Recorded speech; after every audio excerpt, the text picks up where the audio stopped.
One of the hot topics right now in drug cases is whether or not it's appropriate to have the mandatory minimum sentences that exist in most drug cases in federal court.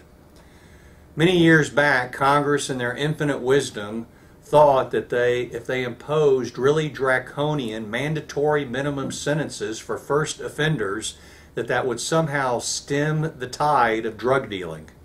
Well, what they didn't realize is anyone who's dealing in drugs is not researching the law first, determining what the mandatory minimum is, and then deciding whether or not they're going to engage in the conduct.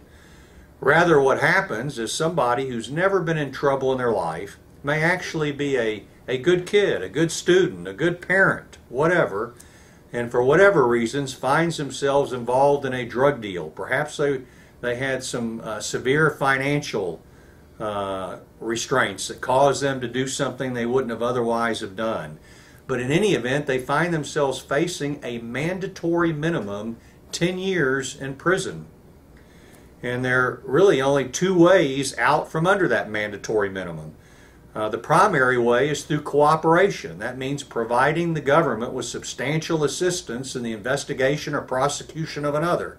Or in plain English, ratting out those that were involved with you in the commission of the offense, or even if not in that offense, those that you know that were involved in drug dealing or some other criminal activity.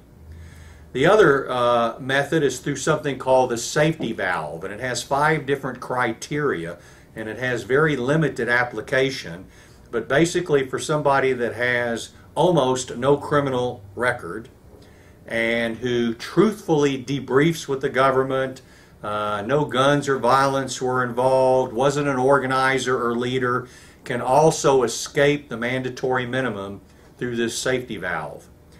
Now, in the current climate right now, a lot of people, Republicans and Democrats alike, are discussing whether or not mandatory minimums should be imposed and whether there's really a value in incarcerating a large percentage of our young adult population for what many of them is a first-time drug offense.